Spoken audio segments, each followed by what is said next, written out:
My daughter started running to my house, but everything changed when she opened the freezer. I used to believe a house could remember love. Mine did. The walls once held laughter, small arguments that ended in hugs, and quiet nights where the only sound was the clock breathing time into the room. For years, this place felt safe. It was where I learned who I was, where I raised my child, and where I expected to grow old without fear. That feeling did not vanish all at once. It thinned slowly, like warmth leaking through a cracked window. Hit that subscribe button and tap the bell icon so you never miss our latest uploads. When my daughter moved back in, it was meant to be temporary. She said it with a tired smile, the kind that asks for understanding before the words are even finished. I did not ask many questions. I told her to take the spare room, to rest, to find her balance again. A mother does not measure kindness when her child needs it. I believed love would do the rest. At first, nothing seemed wrong. She unpacked a few bags, left others stacked neatly in the corner, and thanked me more than once. She cooked dinner the first night and cleaned the kitchen without being asked.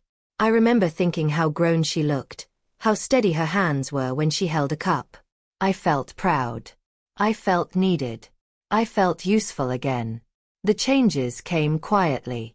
One morning, she asked if we could stop buying certain foods. She said they were unhealthy and cluttered the fridge. Her voice was calm, almost gentle. I agreed without thinking. It seemed reasonable. I told myself she was just being careful. A week later, she suggested a new schedule for the lights. She said bright lights late at night disturbed her sleep and threw off her routine. She asked if we could turn everything off by a certain time. Again, her voice stayed soft. I nodded and adjusted my habits. I told myself compromise was part of living together. Soon, there were more rules. Shoes should not be left by the door. Music should not be played after dinner. Phone calls should be taken in the bedroom, not the living room. She said it helped her focus and reduced stress. I listened. I adapted. I told myself this was what adults did. But something felt off. Not sharp or loud, just wrong in a way that made my chest feel tight. I noticed how she watched me when I opened the fridge, how her eyes lingered a second too long when I reached for something she did not approve of. She did not raise her voice. She did not shout. She simply sighed, and that sigh carried weight. The house began to feel smaller. Rooms I once moved through without thought now felt like places I needed permission to enter. The spare room became her space, and soon after, the study did too. She said she needed a quiet area to work and asked if I could avoid going in there. I agreed, though it meant giving up a room I once loved. I started to feel like a guest in my own home. I caught myself walking softer, closing doors more gently, checking the time before doing simple things. I would pause before turning on the television, wondering if it would bother her. I did not remember deciding to live this way. It simply became normal. She spoke often about stress, about pressure, about how hard the world had become. I listened and nodded, offered tea, offered space. I told myself she was healing. I told myself this phase would pass. Sometimes, late at night, I would sit in the dark living room and remember how things used to be. I would picture mornings filled with noise, weekends where friends dropped by without notice, and meals where nobody counted calories or judged portions. Those memories felt like stories from another life. I noticed how my daughter avoided certain topics. If I asked about work, she gave short answers. If I asked about friends, she changed the subject. When I mentioned plans to meet someone or go out, her mood shifted. She would remind me of chores, of errands, of reasons it might be better to stay home. She never said no directly. She did not have to. The freezer became a point of tension without me realizing it. She rearranged it one afternoon, throwing out items she said were expired or unnecessary. I watched from the doorway, unsure if I should speak. When I reached for something later, she corrected me, explaining how things should be organized now. I laughed it off, pretending it was nothing. I began to doubt myself. I wondered if I had always been careless, always too relaxed, always in need of guidance. Her confidence made my own feel thin. She spoke with certainty, with a tone that suggested she knew better. I told myself she was younger, sharper, more in tune with modern life. Yet, there were moments when her control slipped into something colder. Her smile would fade if I forgot a rule. Her silence could stretch for hours if I did something she disliked. The house would fill with a quiet that pressed against my ears. I would apologize even when I was not sure what I had done wrong. Friends stopped visiting. At first, it was because I felt embarrassed by the tension. Later, it was because my daughter said unexpected guests disrupted her routine. I agreed again, telling myself it was only for a little while. I did not notice how lonely I had become until days passed without conversation. Meals were no longer shared moments. She ate at specific times, alone, often in her room. If I cooked something different, she commented on the smell or the mess. I started eating smaller portions, simpler foods, anything that would not draw attention. Food lost its comfort. I kept telling myself this was temporary. That once she found her footing, she would move on. That I would get my house back. But the word temporary began to lose meaning. Her bags stayed packed, yet her presence felt permanent. There were signs I did not want to see. Notes on the fridge reminding me of rules we had never discussed. A list taped near the door with chores marked by times. Her habit of checking drawers and cupboards, making sure things were as she left them. I told myself she was just organized. One evening, I reached for a blanket from the closet and found it missing. When I asked, she said it was better stored elsewhere and that I should ask before taking things now. Her words were calm, but they landed hard. I nodded, my throat tight. I started sleeping poorly. I woke up listening for footsteps, wondering if I had broken a rule in my sleep. The house creaked the way it always had, but now every sound felt like judgment. I missed the comfort of silence.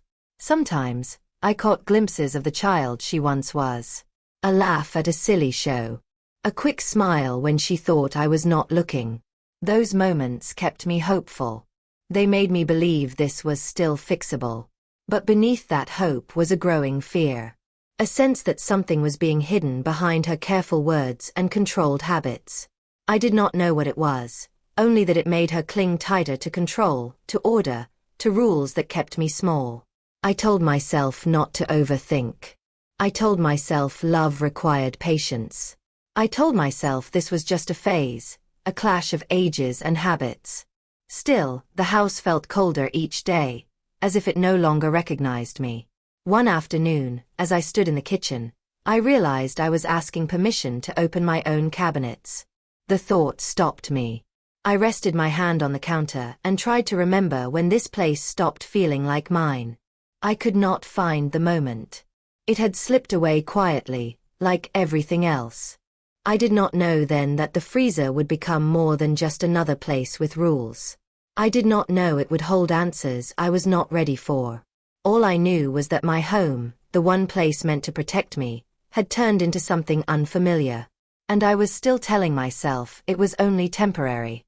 The rules did not arrive all at once. They grew the way weeds do, quietly, between cracks you do not notice until it is too late. One morning I woke up and saw labels on the shelves. They were small, neatly written, taped carefully as if this had always been the plan. One shelf was for her things. One was for items she said should be used first. One was marked with a word that made my stomach tighten, restricted. I stood there longer than I meant to, reading them again and again. When she noticed me, she explained without looking up. She said it helped her feel calm. She said order made life easier. Her tone suggested this was obvious, that I was behind for not thinking of it myself. I nodded and stepped back. Soon after, cabinets were locked. Not all of them, just a few. The ones with snacks. The ones with cleaning supplies. She said it was for safety, for control, for peace of mind. She handed me a small key and told me to keep it somewhere safe. I held it in my palm and felt its weight. It felt heavier than it should have. The freezer became the center of everything. She told me clearly one evening, while we stood in the kitchen, that it should never be opened without her permission. Her voice was calm, steady, almost kind. She said things were arranged in a specific way and opening it too often could ruin that. I asked why. She said it was complicated. She said I would not understand. I laughed, trying to keep the moment light, but she did not smile back. She repeated herself, slower this time. Never open it without asking. I agreed, because agreeing had become easier than questioning. Arguments did happen, but they were quiet. There was no shouting, no slammed doors. Instead, there were long pauses, deep sighs, and words chosen carefully to sound reasonable. She would explain why I was wrong in a way that made me feel foolish for even asking. I would apologize, even when my chest felt tight and confused. I began to plan my days around her moods. If she seemed tense, I stayed out of sight. If she seemed calm, I moved carefully, afraid of disturbing that balance. I stopped inviting people over. I stopped answering calls right away. I told myself I was just busy. When friends did notice, they asked gently. They said I seemed tired. They said I had gone quiet. I smiled and said everything was fine. I defended my daughter without thinking. I said she was under a lot of pressure. I said she needed time. I said this was only temporary. Inside, unease grew. It sat with me at the table, followed me down the hall, waited for me outside the bathroom door. I felt watched even when I was alone. I felt like the house itself had turned against me, reporting my movements through small sounds and shadows. She corrected how I folded towels. She corrected how I washed dishes. She corrected how I stood in the kitchen, saying I blocked the light. Each correction came with an explanation, always logical, always calm. I started to believe I really was doing everything wrong. There were moments when I wanted to push back. When I wanted to say this was my home, that I had lived here for years without rules taped to walls. But the words stayed stuck. I was afraid of her silence, afraid of the cold distance that followed even the smallest disagreement. One afternoon, I opened the wrong cabinet by mistake. I realized it as soon as I touched the handle. She was behind me before I could step away. She did not raise her voice. She simply reminded me of the rules. Her disappointment felt sharper than anger. I apologized. Again. The key to the locked cabinets became a symbol I could not ignore. I moved it from place to place, never sure where it belonged. Sometimes I thought about giving it back, telling her I did not want it. Other times I thought about throwing it away. I never did either. The house no longer smelled like comfort. It smelled like order, like things meant to last too long in their places. Even the air felt controlled. I kept windows closed because she preferred it that way. I wore headphones to watch television, so the sound would not bother her. At night, I lay awake listening to the freezer hum. I wondered what could be so important inside it. I wondered why it felt dangerous to think about it. I wondered when curiosity had turned into fear. She spent more time in her room. When she came out, she moved quickly, efficiently, as if every step had a purpose. She checked the labels, the locks, the doors. She seemed calmer when everything was exactly as she left it. I felt myself shrinking. My world narrowed to a few safe paths through the house. I avoided the kitchen unless necessary. I ate simple meals, often cold, so I would not disturb anything. I kept my thoughts to myself. Once, a friend stopped by without warning. I felt panic before I felt joy. I stepped outside to talk instead of inviting them in. I said it was not a good time. I saw the concern in their eyes. I turned away. That night, my daughter asked who had visited. I told her. She reminded me of her routine, of how unexpected visits caused stress. I apologized again, though I had not invited anyone. I started to feel like a guest who had overstayed her welcome. Every sound I made felt like a mistake waiting to be noticed. I cleaned constantly, hoping to avoid correction. It never seemed enough. There were moments when guilt washed over me. I wondered if I had failed her somehow. If this was the result of something I had done years ago. That thought kept me quiet. It kept me patient. Still, unease kept growing. It whispered that this was not normal. That love should not feel like walking on glass. I pushed that voice down. I told myself families were complicated. One evening, I stood in front of the freezer and rested my hand on the door. I did not open it. I simply stood there, feeling the cold through the metal. My heart raced as if I were doing something wrong just by being close. I stepped away and closed my eyes. I realized then how afraid I had become in my own home. The thought made my chest ache. I went to bed that night knowing something was deeply wrong, even if I could not name it yet. The rules had turned into walls, and the walls were closing in. Still, I told myself the same thing I always did. This was only temporary. I had to believe that. The moment happened by accident. That is what made it worse. I had taken out a small bag of vegetables, planning to cook something simple. I was distracted, thinking about a list in my head, thinking about how to stay quiet and unseen. I did not hear the freezer door seal shut. I did not notice the thin line of cold air slipping into the kitchen. She noticed. I heard her footsteps before I heard her voice.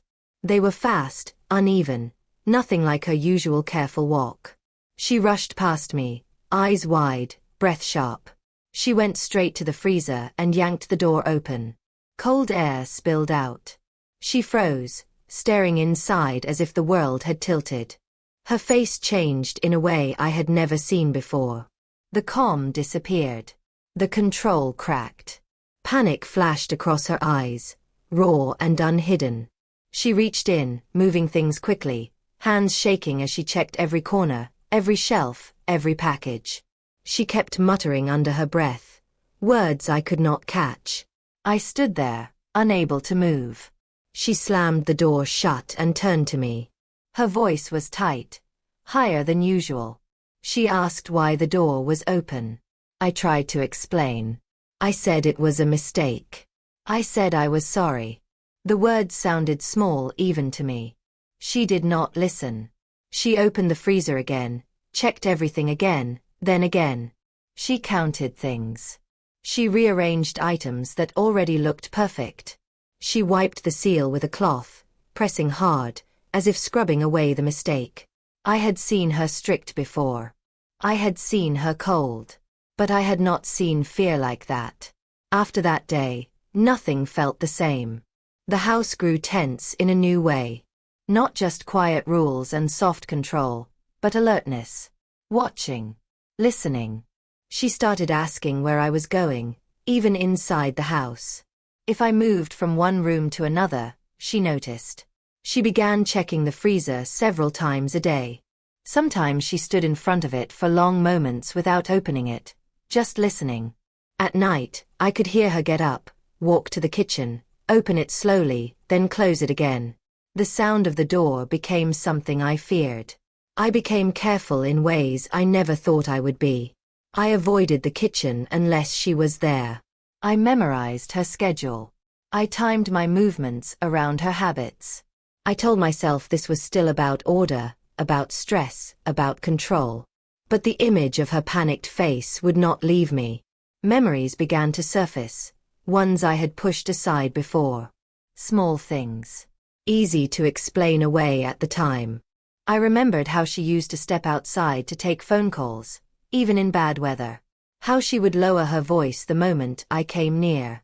How she ended calls quickly when I asked who it was.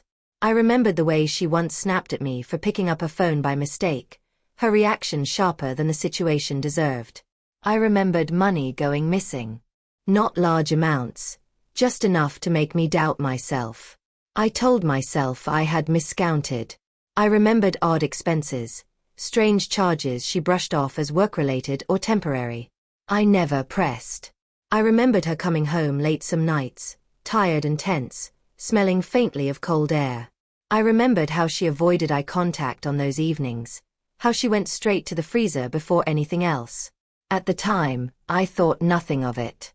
Now, those memories lined up like pieces of a picture I did not want to see.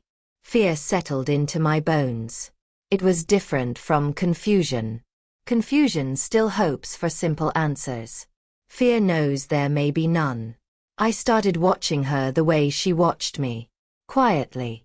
Carefully. I noticed how she stiffened if I lingered near the kitchen. How her eyes followed my hands. How she relaxed only when she knew exactly where I was. Once, I dropped a spoon on the floor.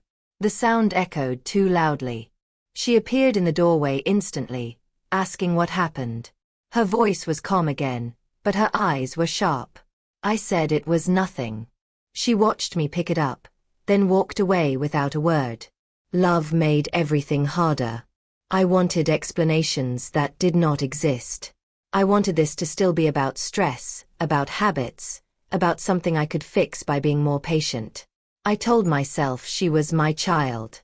I told myself children hide things from parents all the time. But parents are not supposed to be afraid of freezers. At night, I replayed moments from the past. Times when I could have asked questions. Times when I could have said no. I wondered if love had blinded me, if my need to protect her had cost me my own safety. I felt guilt for thinking these thoughts. I felt disloyal. I felt ashamed.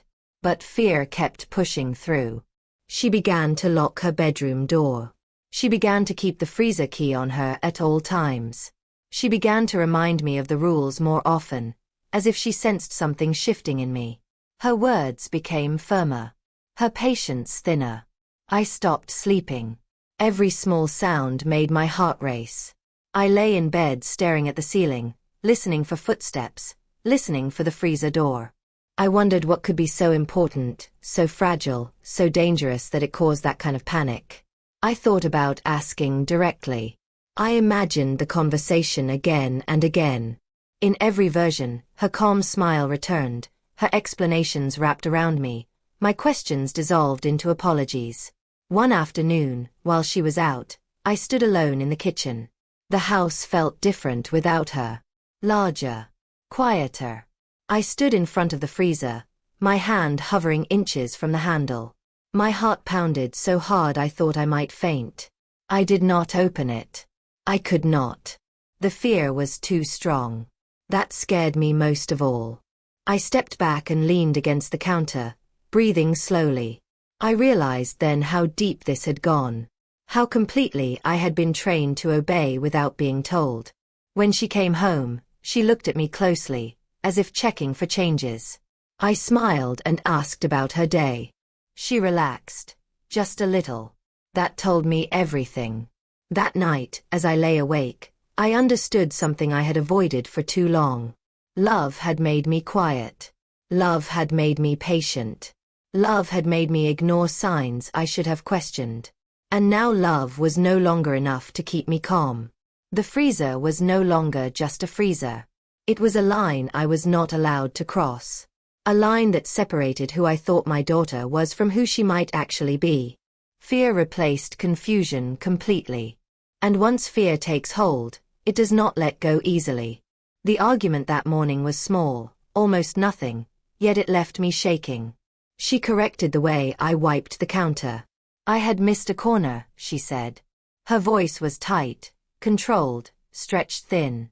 I apologized out of habit, but something inside me snapped quietly. She walked away, her footsteps sharp, and shut herself in her room. The house went still.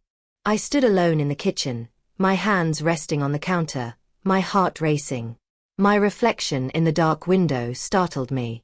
I looked smaller than I remembered. Older. Tired in a way sleep could not fix. I told myself to sit down. To breathe. To let it pass like everything else. But the silence pressed in, heavy and loud.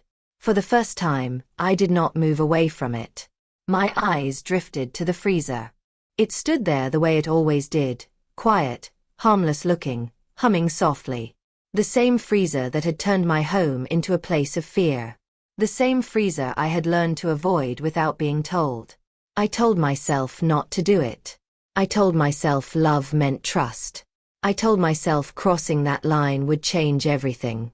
But everything had already changed. My hands were shaking as I stepped closer. Each step felt wrong, like I was breaking a rule written deep inside me. I placed my hand on the handle and paused. My heart pounded so loudly I was sure she could hear it from her room. I opened the freezer.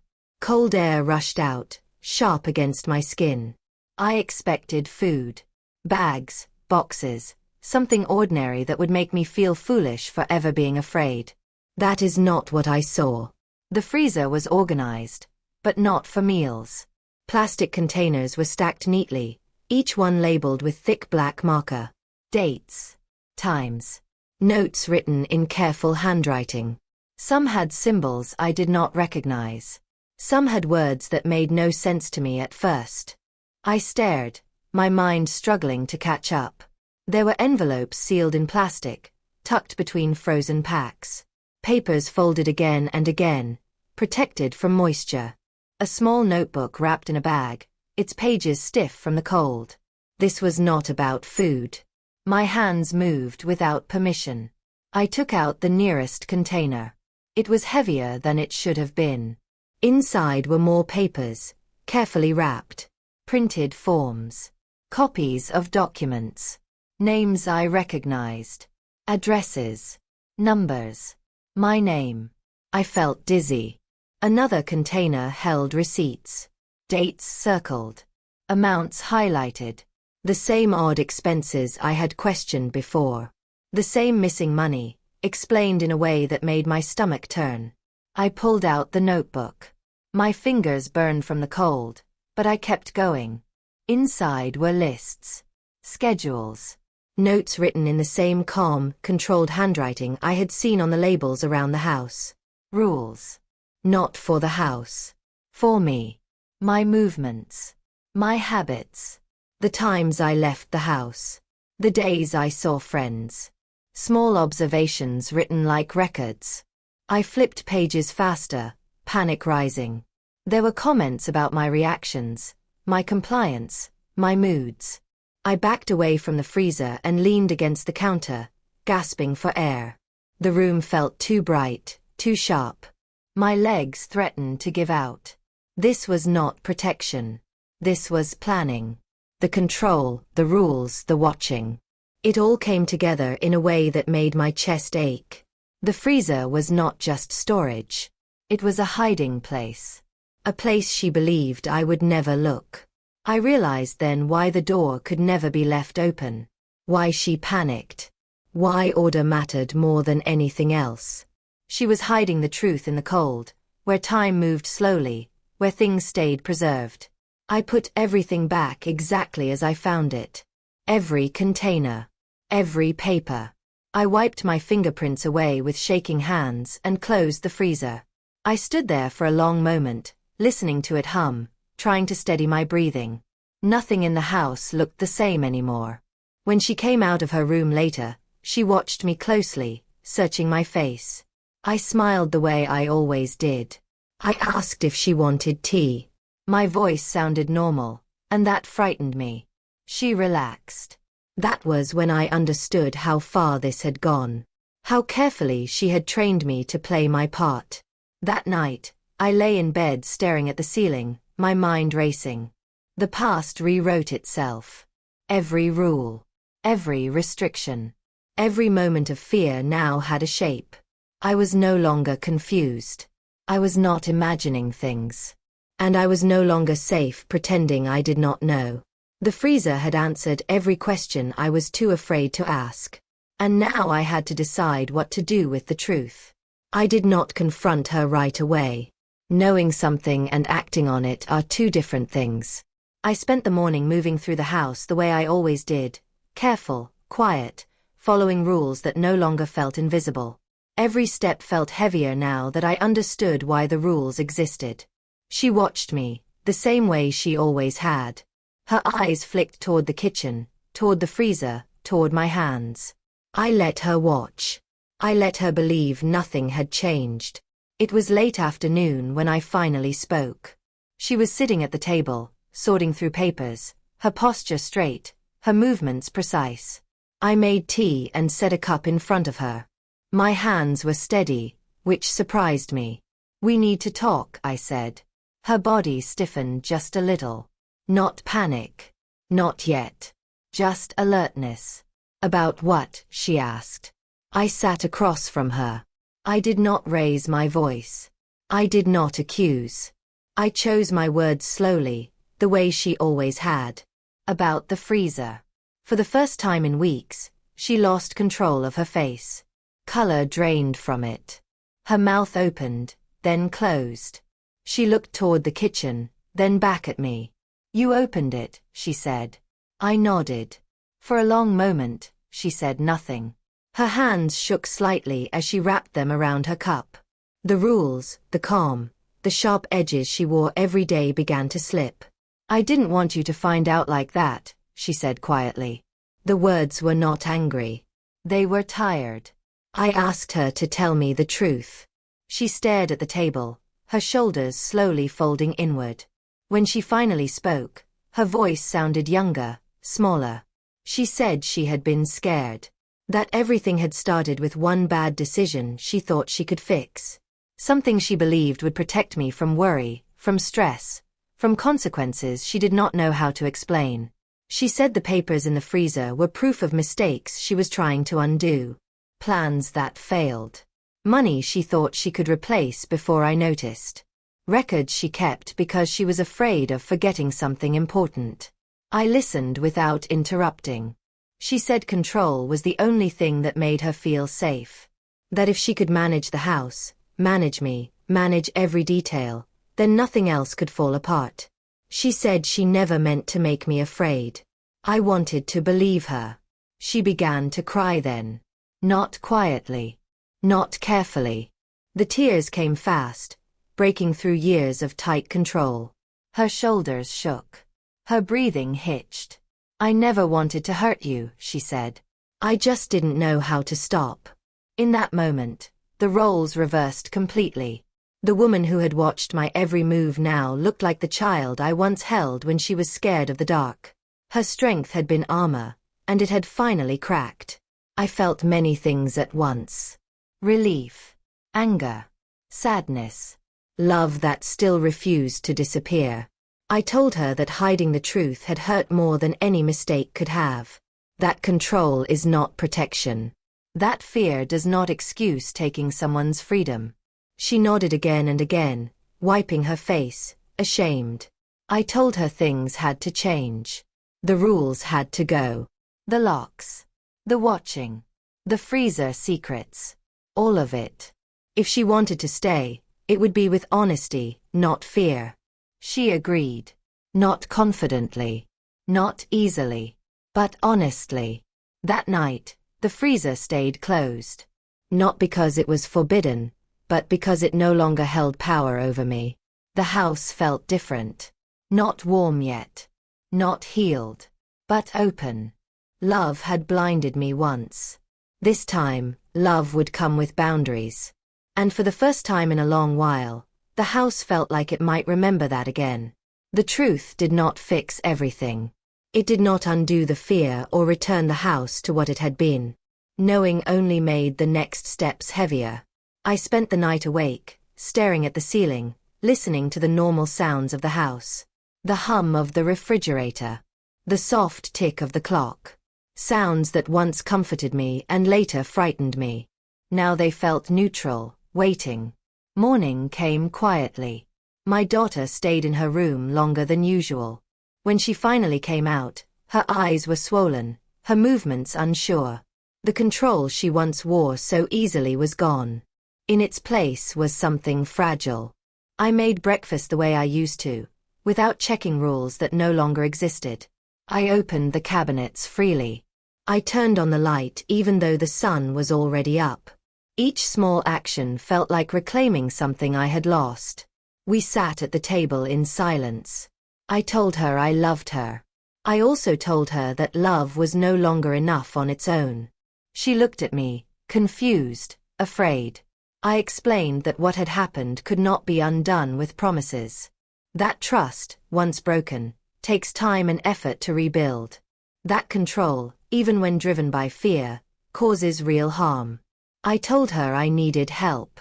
Not just for her, but for myself. The words felt strange leaving my mouth. I had spent so long protecting her that I had forgotten how to protect myself. She nodded slowly, tears filling her eyes again. This time, she did not argue. She did not explain. She listened. Later that day, I called someone I trusted. Saying the words out loud made everything feel real. I did not give every detail. I did not need to. I simply said I was overwhelmed and needed support. The relief surprised me. In the days that followed, boundaries began to take shape. Clear ones. Written ones. Not taped to walls, but spoken and agreed upon.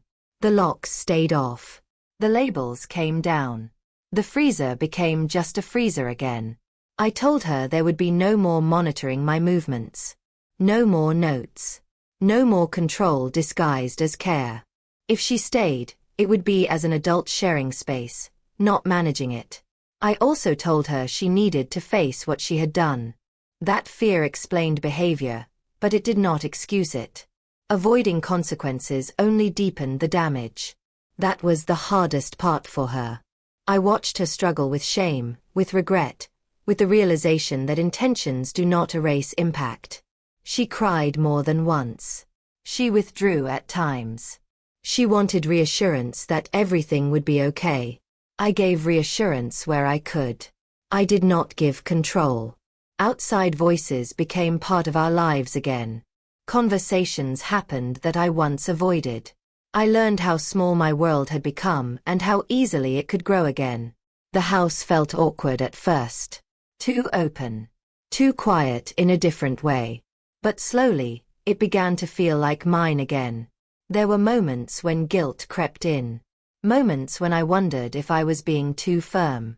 If I was abandoning my role as a mother by standing my ground. Then I remembered how it felt to be afraid of opening my own freezer. That memory kept me steady. My daughter began to change. Not quickly, not smoothly. Real change rarely is. She asked before making decisions. She caught herself when old habits surfaced. She apologized without being prompted. I learned to say no without explaining myself. I learned that kindness does not require surrender. I learned that love without boundaries is not love at all. One evening, I stood alone in the kitchen and realized I was breathing easily again. The house no longer felt like it was watching me. I understood then that reclaiming my autonomy did not mean rejecting my child. It meant refusing to disappear for her comfort. Some choices leave marks. Some truths change relationships forever. This was one of them. But as I turned off the lights that night, on my own schedule, in my own home, I knew something else too. I had chosen myself. And that choice was not cruel. It was necessary. The house did not change overnight. There was no sudden warmth, no dramatic moment where everything felt healed.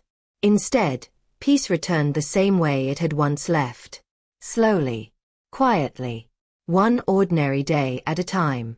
The freezer was the first thing I noticed. Not because it frightened me anymore, but because it did not. Days passed where I opened it without thinking. I took out food. I put things back. The door closed with a soft, familiar sound, and nothing followed.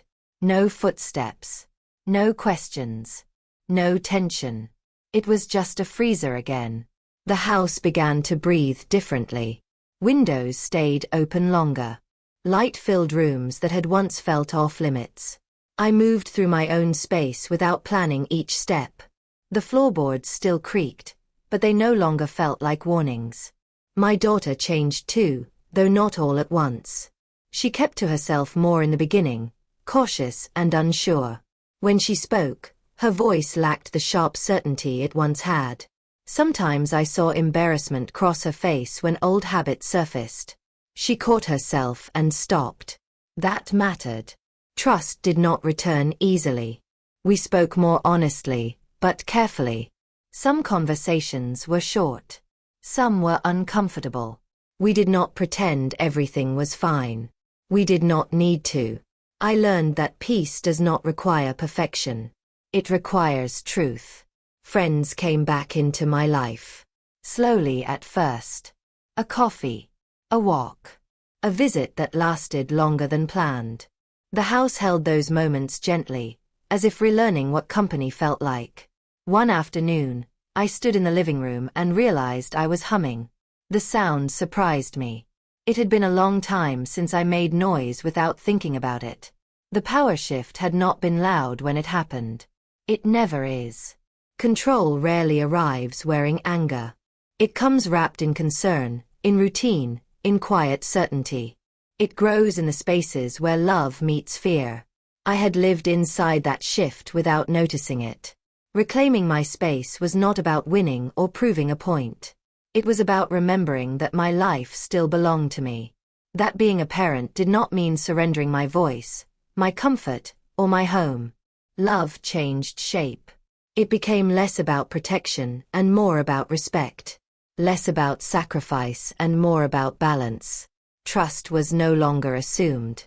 It was built, slowly, with honesty instead of control.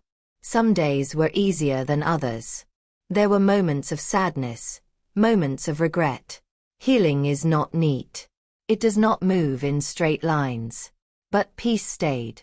One evening, as the sun set through the kitchen window, I opened the freezer and stood there for a moment longer than necessary. Not out of fear. Out of reflection.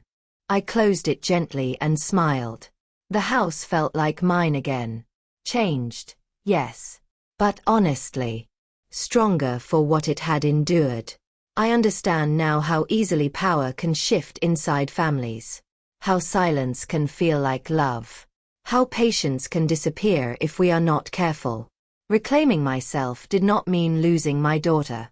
It meant finding myself again. That night, I turned off the lights when I chose. I locked the doors the way I always had. I went to bed without listening for footsteps. The house was quiet.